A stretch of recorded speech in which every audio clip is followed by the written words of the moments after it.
Well, you see, like I mentioned to you that indigo dyeing, it had more or less disappeared with the coming in also of the German dyes. There were only a few places which were still doing indigo dyeing, and only one or two master craftsmen who knew. Like, for instance, this center, which was Machilipatnam, and the whole countryside was doing vegetable dyes. And suddenly there was nobody. There was just one Mr. Naidu, old man, and we visited him, and Kamala Devi ji, requested him to start printing again.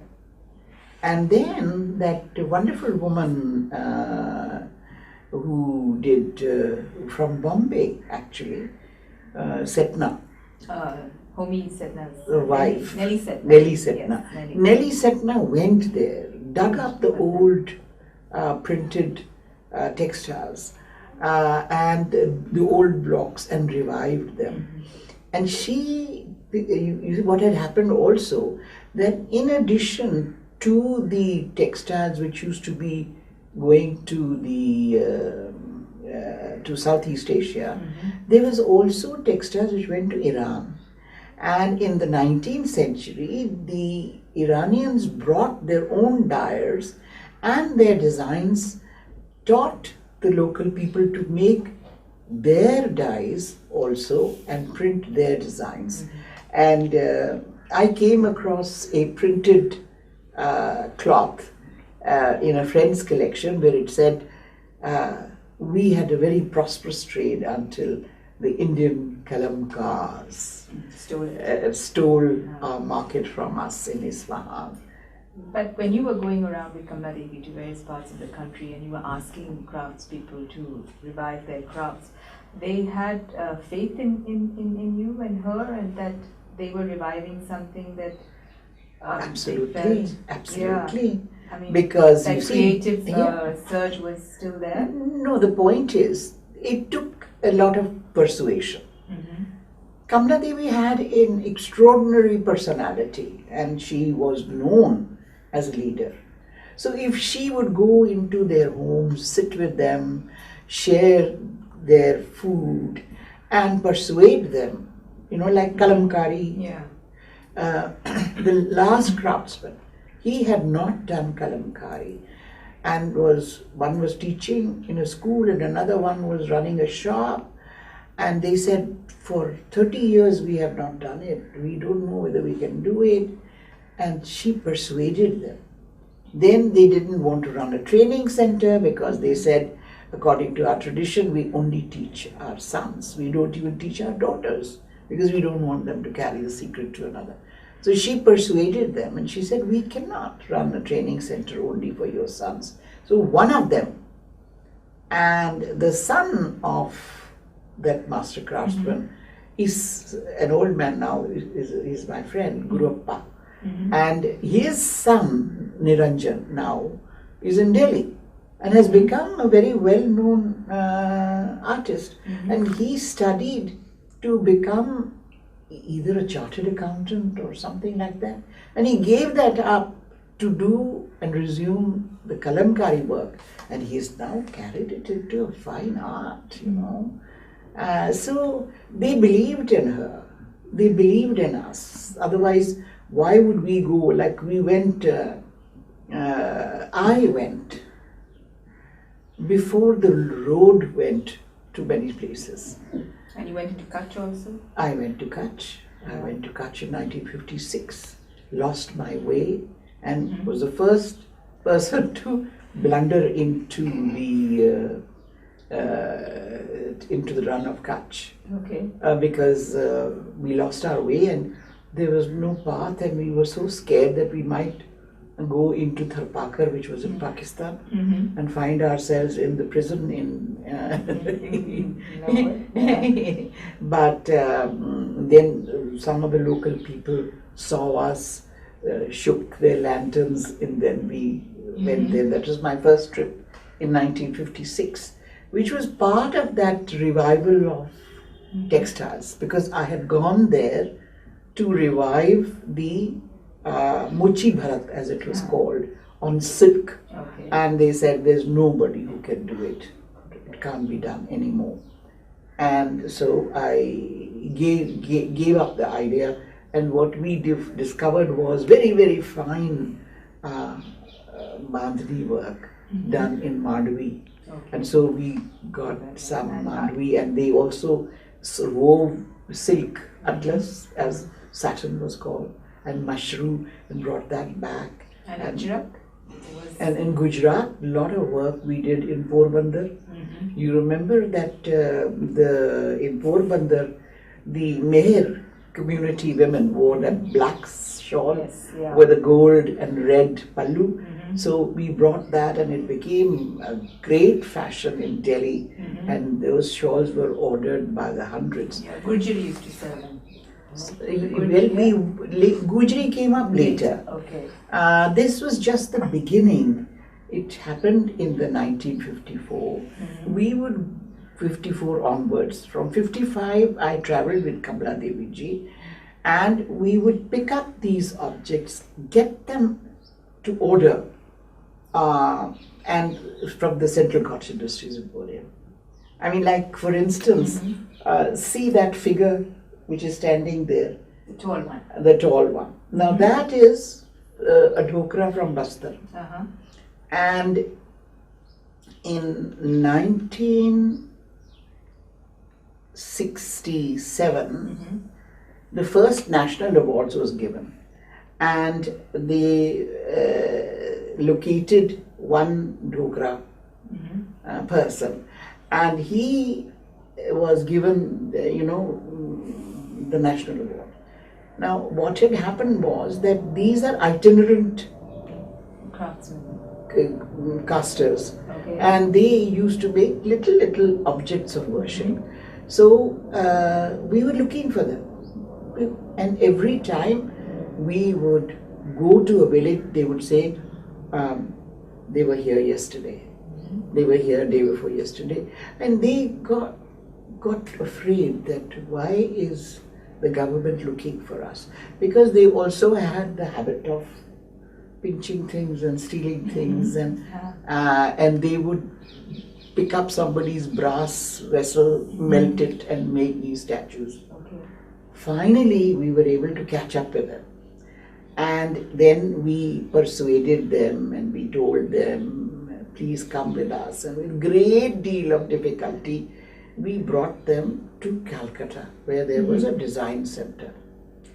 And the people came from the village, and they were weeping as if we were capturing them and taking them away. And then they came to Calcutta. We brought them to the Regional Design Center. There was this wonderful man, Prabhash Sen, who was a very humane and a great artist and a sculptor.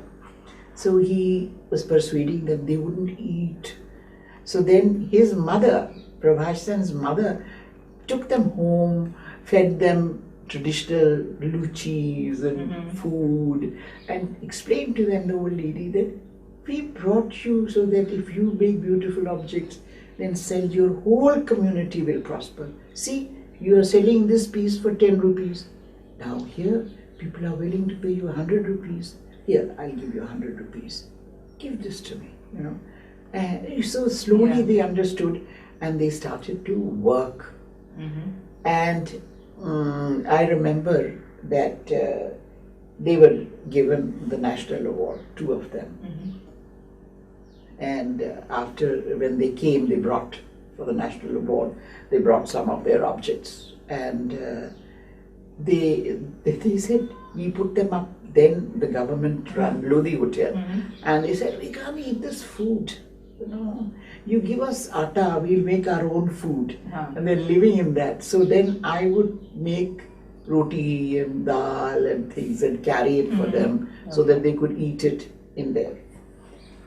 Then after the national awards was over, 3 months later, early in the morning at 6 o'clock, the bell rings, and what do I see? These 2 guys have come, and they are carrying on their head a whole lot of dhokra which they had made. Oh, they said, we have come to see you, and we brought you said you'll help the whole village. So the village has produced these things, now we have to sell them. Oh, so where will you stay? We'll stay with you, they said. Okay. So I said, wonderful, of course you'll stay with me. So they stayed, and they used to come every 3 months and bring stuff. In 1970, when I left to join my job with the UN in Iran, I said to them, I'm sorry, I'm going. Now what will you do? We won't come, they said. Very simple. They were coming for you. For me. And during the 1910 Delhi, London exhibition, there was a big exhibition, and they had taken a lot of weavers and master weavers and jala makers, and those people were looking for designs. So they went to the shops where they were selling wallpaper, bathroom tiles. In London? In London. Yeah. And took their samples and came back and copied those designs into brocade. Okay. Can you believe it? Huh. And so they were, so we lost the old classical patterns, which were again also influenced by the Iranian motifs, but they had evolved their own genre. Yeah. So Rai Krishan Das ji at the Bharat Kala Bhavan, who had made a fine collection of textile fragments, loaned us those fragments, got these master craftsmen to come and see, and we began a whole production of brocades. Which is what Ali Hassan started. Which Ali Hassan began to do, and there was also one Hafizullah of Pili Koti, and they started copying those designs. Okay. I had gone to Bengal trying to revive the Baluchars there, and we didn't succeed. But Ali Hassan ji copied it so perfectly, that nobody could tell the difference between the new Banaras Baluchar and the old pieces. With all this revival of craft, do you think there was anything we also lost along the way? I mean, that maybe you don't. Yes, we did. We did, in the sense, you see, revival of the urban crafts is most important. But certain objects that were made for their own personal use, to commercialize those was a mistake, except in some cases, like Madhubani. Madhubani, which was done only by the women, for the women. Men never got to see it, except once, when they got married. The night of the marriage. The night of the marriage, the Gobar Ghar, as it was known, where they never saw it. The outside world never saw it. So that revival of that was fine. But to commercialize products which are made for their, personal use was a mistake. I think that was a big mistake. But you think that mistake was committed during that time? Yes, during that time, because you see, everything, unfortunately, what happened was that they did not realize in the Planning Commission that this is not just a commercial activity. This is an activity of a cohesive community. This is an activity which is income generating, yes, because in fact it has the largest employment after agriculture. I mean, even today. And that is, but we should not have interfered with that smaller production where women and men created for their own personal use. But we wanted to be able to get money from the government, we had to show the commercial value of things. And that's why that was done. The other big mistake not part of the revival thing. The other big mistake which we made, and I have been bringing it out now, we separated agriculture and cottage industries. They go hand in hand. Okay. Number one, agriculture gives employment to people for not for the full period. Plus, there are the non-farm activities carried by people who either have very small holdings or who have no holdings. So, plus there are the local products which are processed, like for instance you grow cotton. Instead of their going for processing to the mills, who will produce the yarn for their mill requirements first and for the handloom afterwards, because they are two different things. These used to be, if they were processed, if we had kept this in mind, that both of these activities run parallel and help each other, we would have had a much richer craft. We would not have had the deaths of the cotton growers. We would not have had the agricultural workers. We would not have had the weavers' deaths, you know. And that, I think, was a major blunder. When you are planning, planning means programming, planning, budgeting, allocation of funds. They should have allocated funds together, jointly. The employment of people who are growing jute, retting the jute, preparing the initial jute product before it goes into the mill where it is produced, is not financed. No research is done on the retting and the processing, and that's at the bottom of the pyramid, and it employs the largest number of people. The same with the coir. Until the coir is retted, pulled, spun, knotted into bundles, no money is spent.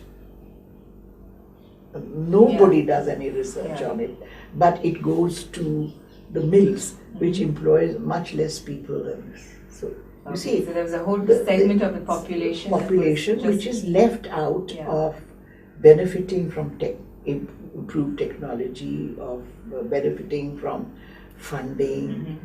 It goes to the mills, the coir mills, the jute mills. But you were also working with a different generation and a different time. I mean, in the 50s when... Yes, but then also not only... the Delhi was a different place, and a provincial place was another thing. They never saw a woman drive a car. I used to drive a car. And I still remember that once when the car broke down, we had gone with the Indian Textile head, Rajpal Das ji, wonderful man. And then what happened was his driver sat in the back because this Hindustan Motors had a pump at the back, and he was running the pump and I was driving the car. And people were running on the street that a lugai is driving, a woman is driving a car. They had never seen anything. So it was not only generation, but it was also the provincial differences. And in a way, I found people in South India, in many ways, far more sophisticated. You know, they looked simpler. But their thinking was more sophisticated. And their tastes also? Sorry? Their taste? Tastes, yes. Aesthetics, Aesthetics was very well honed, and so was that of the people here. I mean, like, these master craftsmen, they were really masters. They would make beautiful objects. And I knew the man from Nagina, who did beautiful carving on ebony wood, which is very hard to carve. He would make a beautiful comb, carve it, because at the time of the they used to make the guns in ebony, the handles of the gun, and inlay them with ivory. Yes. And for all the Rajwadas, for the princely families and all the rest of it. But after the first independence war, which the British called the Mutiny, they banned the production of guns. Okay. And so the Nagina makers of sort of attachments to guns, etc., were thrown out of employment. So they started making frames and furniture and also combs. Okay. So this old man used to make the most exquisite combs, the most exquisite frames. Once he finished a job, he would take off, go fishing. And then he would come and he played the veena. Okay. And he would play the veena.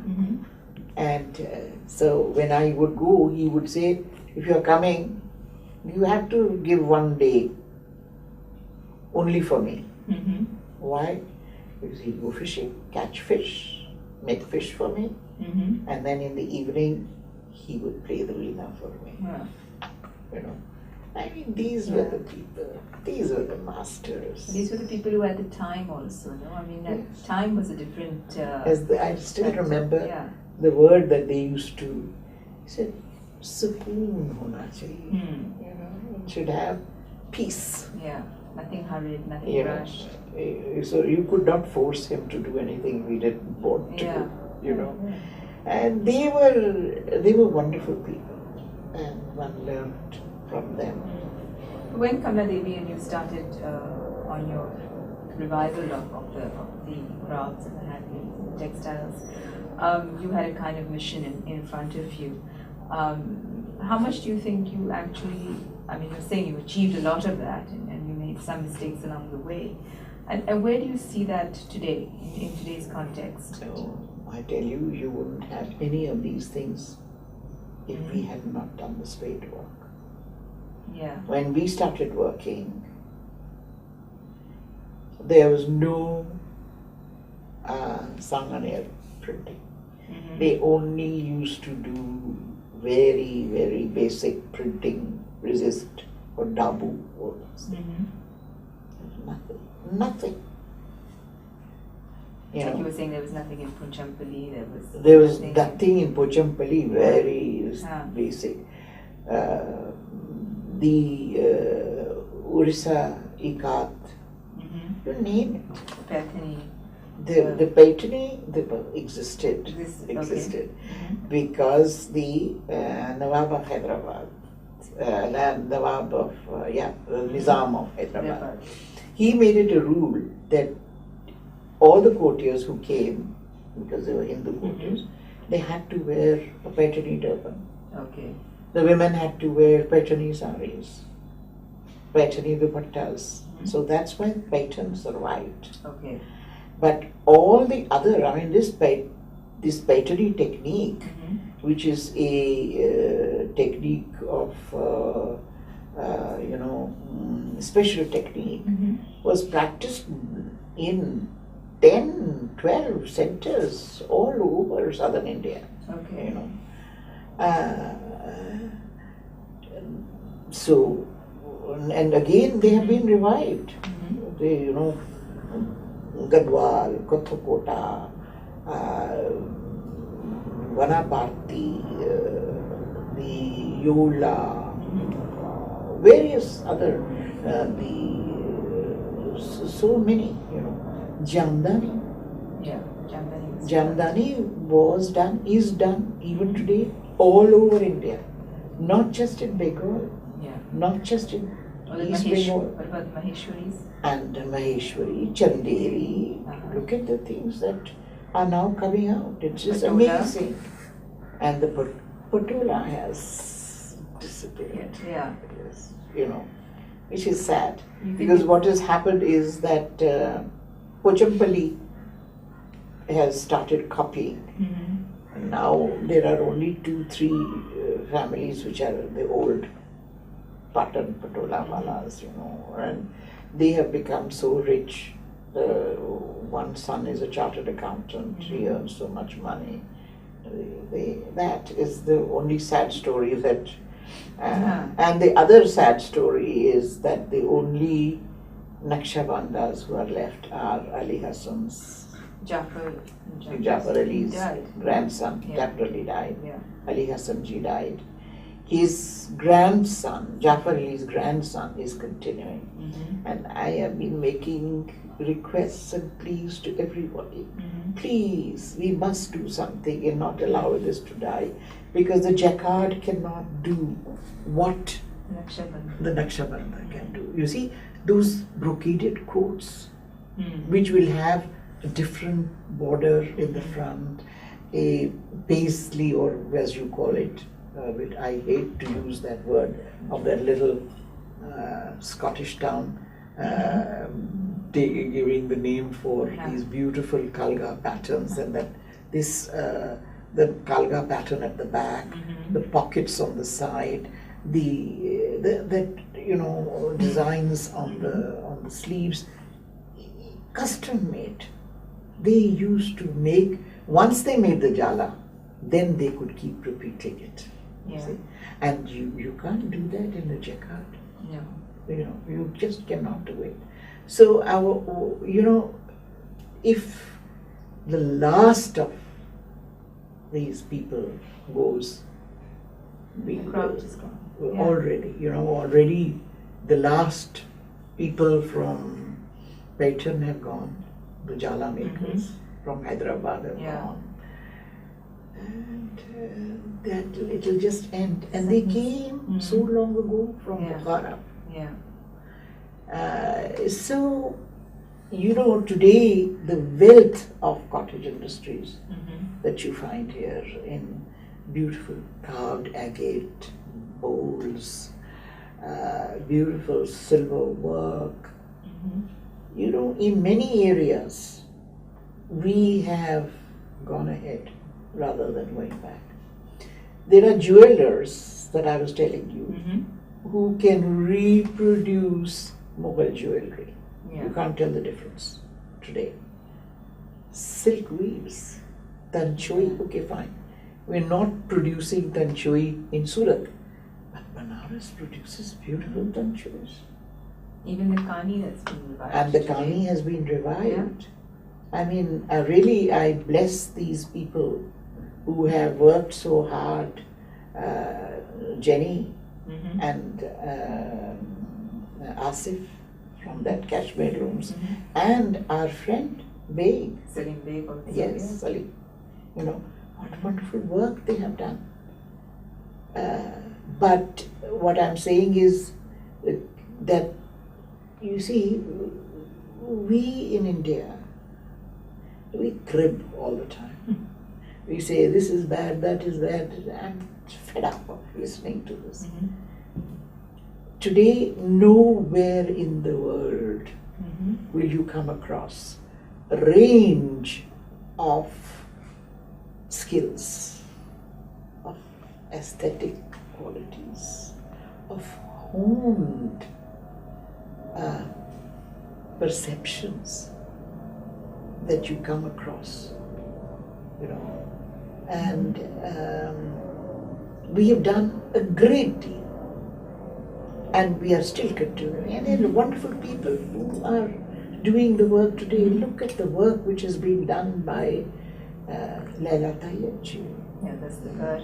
The Dastakar. Fab India. Fab India. Anoki.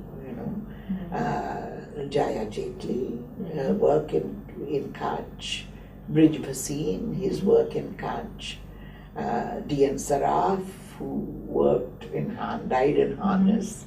Popul Jaikar, you name it. Martan Singh, Rajiv Sethi, I mean, it was a fantastic. I think Rajiv Sethi's contribution and his new program of Geo is superb. What lovely, wonderful work has been created. they are a legion. Yeah. And the people like Deborah Tyagaraja. Debbie is East Coast wala, and who speaks English with a Coimbatore accent, which is so funny. And she has done extraordinary work. Or Judy Frater. Judy Frater, who, you know, because I really respect people like her. She came, Judy Frater came to do research, and many people come, all of us. I have always believed that if I have done research for a community, I must provide employment for that community, because otherwise I take advantage of that community. Judy Frater has done it. Done it how? Sally Holker has done it. Sally Holker. Yeah. So many of them. So many. I mean, you can thousands and thousands and thousands of people who have. And I kept here to show you this pot, which is by my Rakhi Bhai, Kirpal Singh Shekhawat. I think it's signed also by him, Kripal. Yes. Okay. And Kripal Singh was, I mentioned to you, no? Yeah, you mentioned it earlier. Yeah. Kirpal Singh was a master miniaturist. Okay. And he, Kamla Devi persuaded him to run a school, and this is painted by him. The Blue Pottery School This is blue what pottery. he started. He revives, and this quality of painting, look at it, how beautiful it is. Beautiful. You know, and now there are hundreds of people. Look at that kalamkari. We drove all the way from Chennai to Kalahasti in 1955 or something. 10,000 rupees was sanctioned for the apprentice training scheme, and we started training of 10 people, and today there are thousands of kalamkari people. So one Mr. Naidu of Machilipatnam, the whole of that district, you know, is now busy. Thousands and thousands and thousands of people are making the kalamkari, which is exported, sold locally. The Machilipatnam, it's not just Machilipatnam, that whole area. So you say it's a success story? I think it's a tremendous success story, and I feel that I'm so blessed that I had this opportunity to contribute to it. And one that Kamla Devi would have been proud of? She never would be proud of anything. No? Because she was a perfectionist. She was always grumbling. She was the biggest grumbler you could ever think of.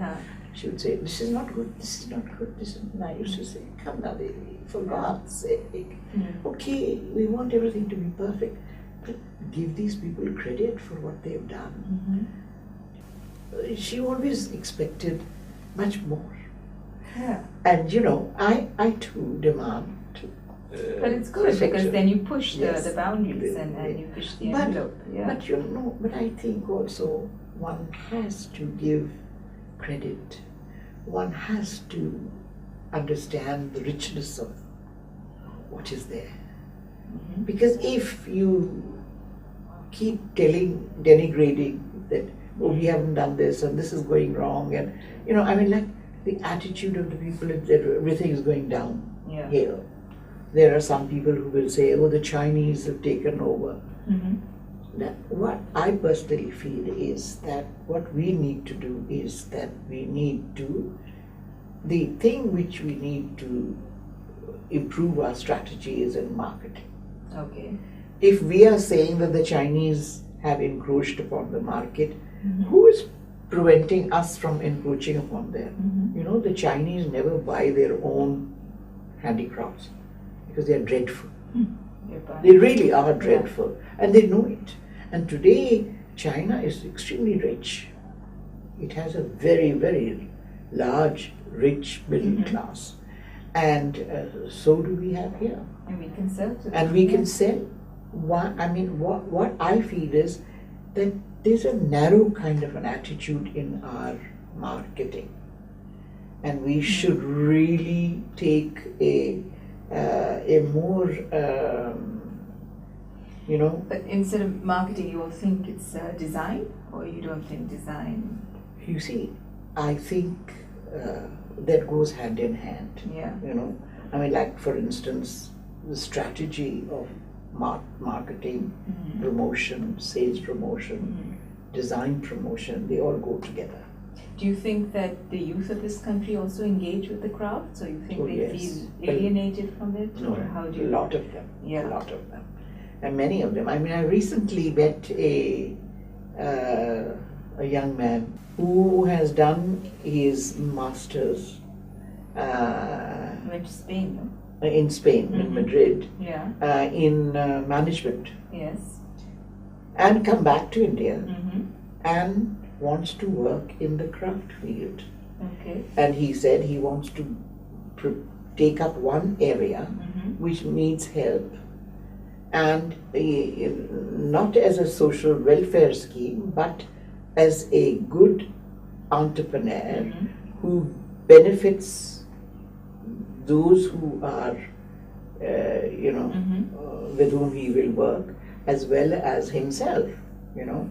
And he's not interested in social service, but social service with a difference. Yeah. And he wants to combine tourism and craft development in areas. So he came to see me. Wow. He said, So where are you sending Auntie, him? I sent him, I told him Orissa, Okay. Kutch, and I suggested Andhra Pradesh. Okay. And so he was thinking of Goa. I said, forget it. He was thinking of Kerala. I said, forget it. Because, you know, there they are already active and Yeah. people are working. So these are the people who need to be woken up. In 1988, I came here and I spent 1 year when NIFT was being started, Okay. with NIFT as faculty. And that gave me an entry into the minds of the young people. And I still keep in touch with them, and they ask me to come and speak to them and so on. And so I get along very well with them because I haven't become fossilized. And so you see, it's when he came, he said to me, Auntie, I want to come and see you and ask your advice on what to do. And I was thrilled that he came and he listened to me. And I also wanted him to take up Northern Eastern Frontier Agency, NIFA. And so he said he needs to be far more skilled to be able to handle that region, which he's right. Yeah, because it's a harder place to work. It's not easy place to work in. So I mean, I'm just showing you one example, and there are myriads of them. Do you think also people like all these very flamboyant fashion designers and all that have come out have also promoted our textile crafts in a big way? Yeah. Absolutely. They go hand in hand. Yeah. You know, I mean, take Ritu Kumar, Yeah. who just got the Padma Shri, and she revived one of the most important industries, Zardozi gold. Yeah. Zardozi had finished, and we were famous for our gold embroidery because they were paying people by the weight. You gave them gold thread to embroider. By the weight, you weighed the cloth and the thread, and then you paid them so much per kilo. So the more they did it, then Ritu researched, and she said Kamla Devi ji was the one who, pushed her into it. And today Zardozi has come back, It's everywhere. and these people are now earning so much. Work which used to be done by women is now being taken over by men. I always feel that, you know, when an area of activity starts giving you good returns, the men take over. The women. They want to earn. Yeah. So I think that a lot of very young people, like Urmil, which was started by young Irma graduates from Gujarat, many of them are working and doing excellent work, and they are all over India. And also the fashion is coming back, and I think that these fashion designers have done a lot to promote textiles, crafts, and then there is also the day-to-day living crafts, so accessories for the home, and so on. Yeah, anything. What about NID? Were you also around when NID was being Yes. I lived for 6 years in NID. In Ahmedabad, and I did go to NID periodically. But I personally feel that NID could have done much more than it really did. Okay. Though I must say that when they first started NID, the designers, nobody knew what could they do. And they have set up a place for the designer. And now, not just NID, but so many institutions have come up for design. For design. The IITs have started doing. The IIT in Delhi, which is a premier institute, has a separate special research unit on vegetable dyes. And they've made a tremendous contribution. And they've helped to set up vegetable dye industries. And so much so that they keep it secret. You can't enter their departments and their factories unless you know somebody. So we've come a long way, Monisha. Yeah. We really have. And it's extraordinary. But, And I've been very lucky to have seen that whole journey. To see and undergo that great journey.